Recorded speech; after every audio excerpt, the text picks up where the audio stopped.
Alors voilà une troisième et dernière activité autour de la comparaison des quantités. Donc là, cette fois-ci, on vous propose de mettre 4 types d'objets différents dans les boîtes. Donc là, on a pris des noix, des haricots rouges, des petites perles, mais vous pouvez prendre des cailloux, et des haricots blancs.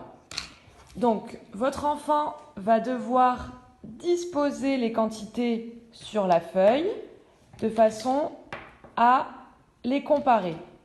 Dans les récipients, il va falloir que vous mettiez, là par exemple, on a mis 6 noix, donc il va falloir mettre une quantité égale, 2 quantités égales, une quantité supérieure et une quantité inférieure.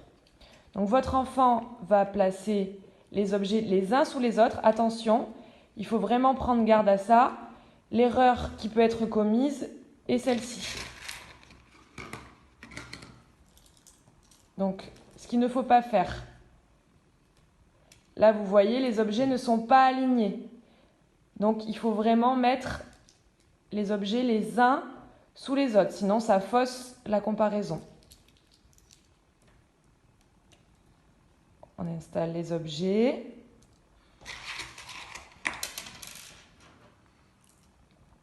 Et enfin, ce qui va être important une fois que votre enfant aura installé les objets, c'est de bien le faire verbaliser sur le résultat. Et vous pouvez l'aiguiller. Dis-moi où est-ce qu'il y a le plus d'objets. Alors, c'est les perles qui sont le plus nombreuses. Ok. Dis-moi où est-ce qu'il y a le moins d'objets. Il y a moins de haricots rouges. Il y a autant de haricots rouges que de noix.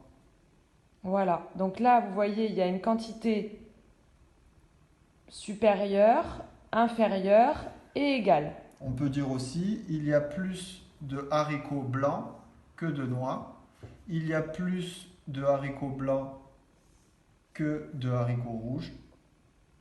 Et il y a plus de perles ou de cailloux que tout le reste, par exemple. Après, vous pouvez, encore une fois, les faire compter.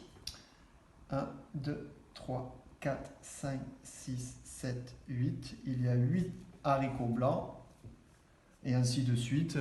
Après, Sur vous les le autres faites collections. comparer les différents nombres et les différentes quantités. Voilà.